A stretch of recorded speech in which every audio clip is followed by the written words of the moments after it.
Okay, today I want to talk a little bit about the relationship between karma, free will, and destiny. It is a huge topic, and I'm just going to touch on it a little bit. But I've been interested in the relationship between free will and destiny since many years ago, since I was studying philosophy, Western philosophy, as an undergrad. And I've written a lot of paper actually on the topic of free will and destiny. And it just seems like a never ending discussion. And there's no set answers, as philosophy is. But I got interested in the Eastern spirituality point of view. And I am very drawn to, and I feel almost very in a in a way convinced almost by the view given by Hinduism and by spirituality from the East in general, the idea of karma and how karma plays in our lives. And the two references I have that I want to talk about, one is Dr. Robert Svoboda, and the other one is Rajarshi Nandy. Two of them whose work I greatly admire, and I've read books that they've written, and I feel really inspired by their work. And both of them have said that about karma and how the way karma is almost like you're given a set of cards, but how you play the cards are up to you. So free will and destiny, they are kind of half and partially free will and partially destiny. So it's almost like with karma you have Rajarshi Nandy mentioned this. There are almost like 3 levels of karma, to put it more simply. So one level is the karma that you cannot change. And Dr. Robert Svoboda also have a very similar view on this. It's like there are karma that is just set for you, and it's like the way when you look at your astrology chart, it can predict certain event that is like destined to happen for you. And your astrology chart is also like the karmic report of your previous lifetimes. So the accumulated karma until this point of time is distilled in your astrology chart. But that doesn't mean that you have no free will, right? So you given a set of karma that is set, but then how you dealt with it is still your free will. You still have some room for free will. And the astrology chart analogy with karma, I think it is from B.K. Shivani, whom I also greatly admire, a great spiritual teacher. Anyways, so the general idea is that you have certain set of karma that you can call them destiny or fate, because you cannot change it. It doesn't matter what you do. It is just nature has to teach you that lesson. You have to do it. You have to go through it. There's no way that you can change it. That is set. I think they all mention that it doesn't matter. Even if you are a very, very high level spiritually, still there are certain things you just have to go through. So that's one level of karma, the karma that you can absolutely just not change, and you just have to go through it and learn what you have to learn from it. Then there is the second level of karma, where it's like it is hard to change it, but there is wiggle room for it.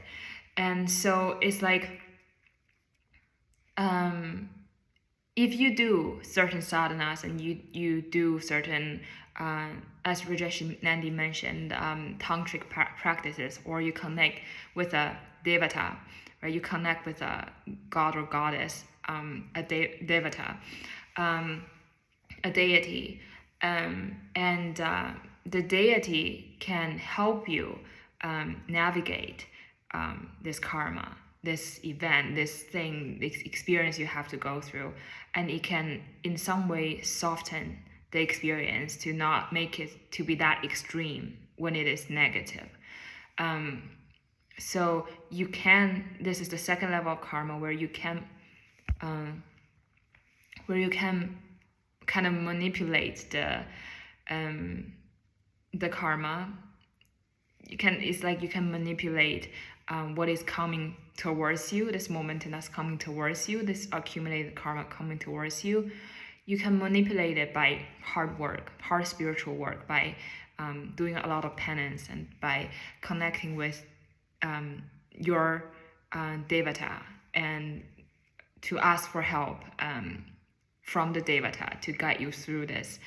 And so an example that was given was something like, if your karmic momentum that's coming at you is something actually huge, like you're gonna lose a leg, something like that, by connecting with the devata, and the devata can help you to soften this karmic momentum, where you might ended up just having some kind of minor injury or a little scratch on your body, on your leg, but not to the degree of losing an entire leg, not to that severe of a degree.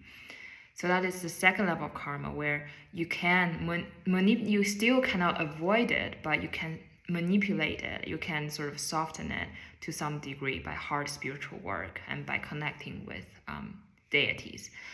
And then there's the third level of karma, which is the ones that you can change. Is basic. So basically, that's the third level. It will be free will. I mean, the second level is also free will. Actually, I think even with the first level experience you have to go through, I still think how you experience it, my opinion, I think how you experience anything, you have some level of free will in there. That's my opinion. Of course, I cannot say for sure. But definitely the second level and the third level of karma, you have free will in there. And the third level of karma is that you have very much free will to respond to it, to change it. Rajarshi Nandy gave this example of, if somebody is overweight, they are bound to be very large. And through dieting, through exercise, through conscious choices, conscious control of oneself, through the strength of your will, you can avoid that. You cannot be a fat person. You can kind of change and manipulate this kind of karma, where through your conscious choices and through making better choices, through being aware of your natural tendencies, and you consciously, through discipline, you change that. You can change that completely, and that karma is being balanced by your free will, and being your free will is taking charge of that karma, and you can change that momentum by your discipline and your free will and your hard work. So that is basically being said 3 different levels of karma in relation to destiny. So, and overall, and I think also Dr. Robert Svoboda have said this, overall there is sort of like both. It's neither that it's neither in a way where a lot of new age spirituality that's saying, talking about manifestation and talking about, everything is your thoughts manifested, and everything is like in your control, and everything is, about law of attraction, and whatever you want to manifest and whatever you want to attract, you can attract. It's not like that, or both of their opinions is saying like it's not like that. It's not as simple as everything is self-created, and self-created meaning can be consciously self-created, or or how to say, dissolved, or how to say, or make it not happen. Not everything is up to you. There is not. I've seen there's a lot of New Age spirituality talking about how, you are the master of your own universe and you are the master of your destiny, which is, in some way it is true, but this kind of ideology is suggesting and is talking about how you have absolute control and you have absolute free will over your life, which I personally don't feel inclined to believe in that. I do think, there is a level of destiny and there is a level of karmic momentum, certain karmic momentum that has to be addressed in your lifetime. That just cannot be changed. That is just fate. But it's not an absolute, right? So this point of view that I am inclined to believe and I am, I'm taking is that it is a half and half. It is a middle ground. It is both.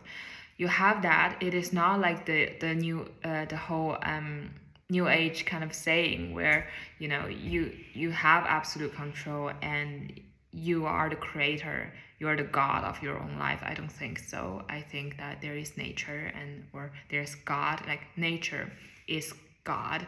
Nature meaning universal laws and universal like karmic momentums, and these laws are not, you didn't make them, and they are actually in charge. And also I do think there is a higher consciousness, something like a higher consciousness, nature, that is way beyond you, and it has certain I don't know if I can say, if this nature, this consciousness has intention or not. That I don't know. But what I do know is that I do think there is a higher, I do believe that there is a higher consciousness there, and it communicates with you, and it teaches you things, and it sees, it watches you, it sees you. It's almost like that kind of old religious saying that God is always watching. I think the religious way to put it to is almost like personifies that and make it more like humanized, but it doesn't sound really true and grounded these days.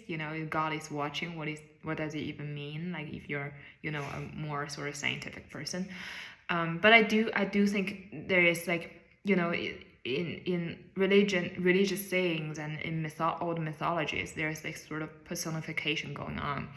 So what is being said is like you need to demystify that. What is behind that, right? The meaning behind that. And I think something like God is watching, is the meaning behind that. I do think that there is it's almost like you can never get away with things. In this reality, nobody can get away with anything, right? There's a universal law that's governing everything. And it takes account. That is the karmic account thing. Like nothing gets erased, or you don't get away with things. Everything is being kept account. Like everything is being recorded in a way. It's like this kind of computer, right? And I do believe that this is like the karmic thing, like the karmic account. Everything you do, everything you say, you think, your emotions, every little thing is being accumulated. And it's gonna come back to you, and it's gonna, you don't get away with anything. And Rajarshi Nandy also said this, and I love this, what he said. He said, nobody gets anything for free. There's no free lunch in this reality. And I totally agree with that. There's no free lunch. And also you don't get away with things, anything at all. It's all gonna come back to you.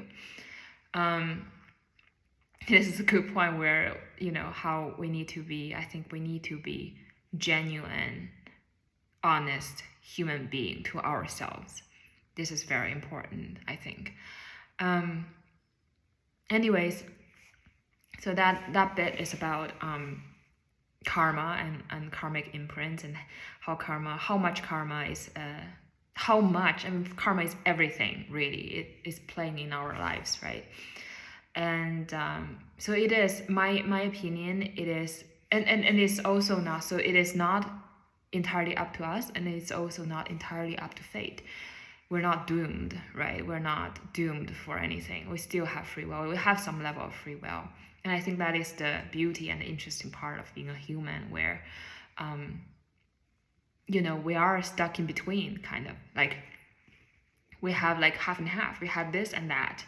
It's like, you can go up or you can go down. It's like that. And I observed this when I was a very, very little, actually. I mean, well, young, at least.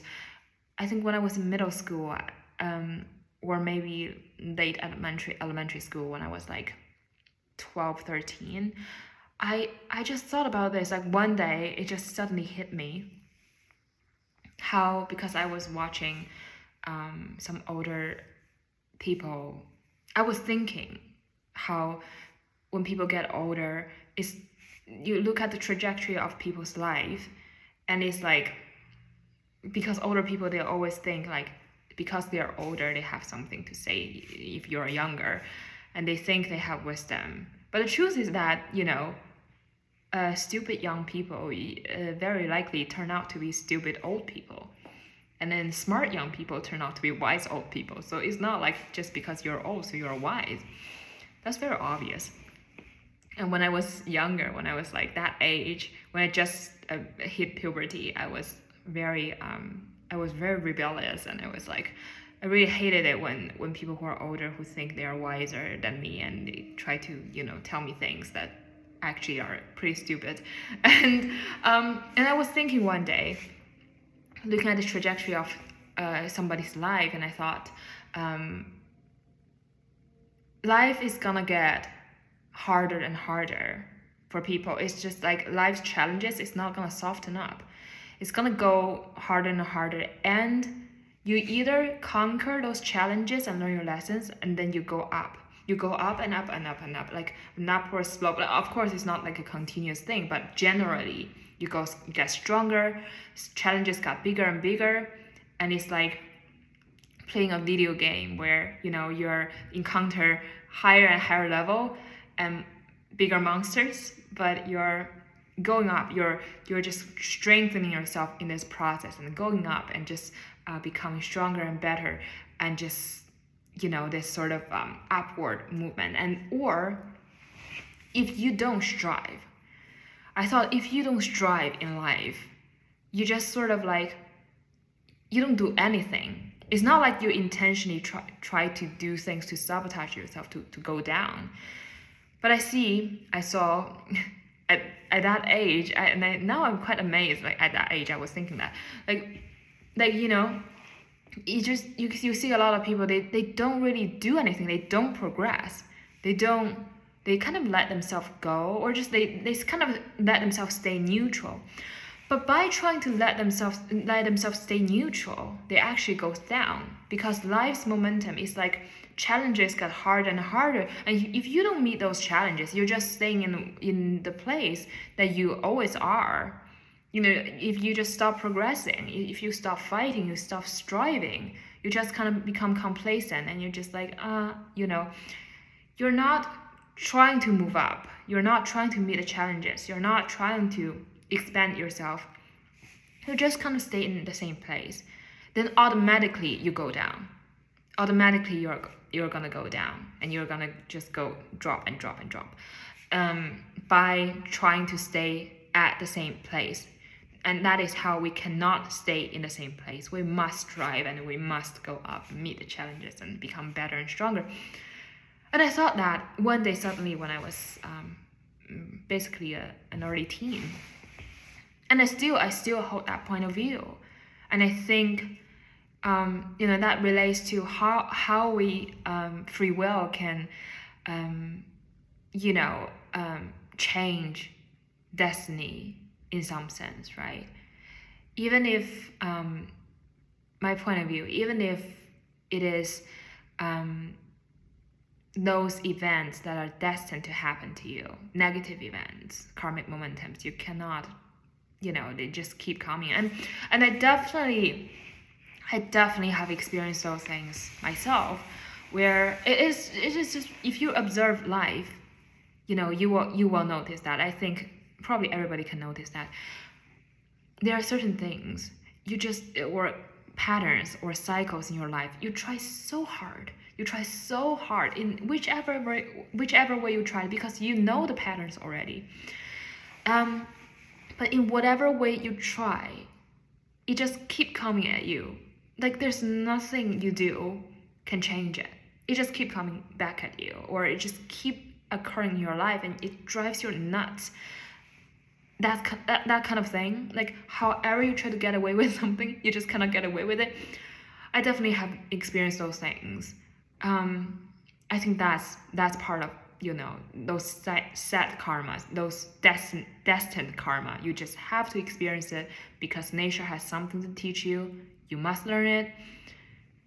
And if you haven't learned it, it's just gonna show up over and over again until you master this thing. And that is the point. So there's actually no point. I think it is also part of destiny that you try to get away with it, but you couldn't. So it's kind of funny, like you just kind of have to deal with it. But you do come out, if you really take it, if you consciously take it, you know that, okay, nature's lesson. I know, okay, I have to experience it, and I have to learn something from it. If I realize I cannot get away with it, right? If I try to get away with it, but I keep getting pulled back to this thing, just sit there and learn your lesson, like really experience it and be like, that is your free will, to consciously know that this is the lesson. Yes, I accept it. I'm gonna learn from it. However hard it is, I'm gonna come out of the other side so much stronger, so much wiser, better person, stronger soul, more elevated soul, spirit, whatever, and yeah, that's not that that's the question about the soul and the spirit is another thing. Actually, I'm not sure, because for example, the Buddhists, they don't think we have an Atman, right? They don't think we have a soul. So that's another topic. But for the sake of today's topic, I'm just gonna say more elevated soul, or a better human being, a better being. So yeah, that is sort of what I want to share about this kind of like whole dynamic between what is karma and how much free will we have, and in relation to our destiny. And I also want to share just one last thing. 2-3 years ago, I met somebody who she's kind of famous. So I'm not gonna mention her name, but I've studied with her for a little bit. She is a sound healer. She's a musician. She's she's a healer, and she's a musician mainly, and she's a shaman. She's such a beautiful, wonderful soul, and she has worked with internationally acclaimed psychologist. She's very established now, but she told me when she was younger, and she came from not a very wealthy place, and she didn't go to conservatory for music. She just made her own instrument. She found tools in nature to make her own instrument, and she played all these sort of like, she called them weird, sort of weird and wild sound, and she just played them sort of organically and naturally. And when she was younger, and when she's just starting, people just think she's really weird and like playing all these weird instruments. She's not like being seen as a proper musician and all that. But she said she just it's almost like that thing chooses her. That thing chose her. She didn't choose that thing. That thing chose her. Like she just feel, she gave me this. She's like this, like it's just pulling her to that direction. Whatever else she does, she just cannot do anything else. Like that is the thing. It doesn't matter what other people say and how other people think that she wouldn't make anything out of it. they think she's just like, like a kid playing, right? Like she just kept with it.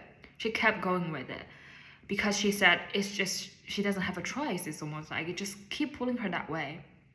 So she followed it, and then look at her now. Like now she's, she's innovative. She's, this very such a unique person, and brings such unique gifts to the world. Healing and such a beautiful, just a beautiful soul, and brings beautiful experiences and unique experiences to people. And so she was telling me that about destiny when we were talking, because I was confused, like, what is my destiny? And I love what she said about that kind of pull. It's like whatever you do, you cannot get away with it. It just keep pulling you. And I thought, yeah, maybe that's one of those things, like one of those karma you cannot get away with. It just, it's just gonna keep pulling you, like in terms of, what you do in life, or your inclinations, or the lesson you have to learn. It's something that just, there's nothing you can do. You feel a sense of like there's nothing you can do about it. It's just it is what it is, kind of thing. So yeah, I do think, and I just want to share like this beautiful thing that she said about destiny. It's like an artist, a painter has to paint. It's just, they has to do it. A singer has to sing. A musician has to make music. I don't know what is your thing. I think for me, yeah, I'm still, I think I am on my way to find my thing. The thing is calling me. So that is about destiny. And yeah, that's all. That's it for today. Destiny, free will, and karma. Hope you always follow your calling. You're going to have a beautiful destiny. Bye bye.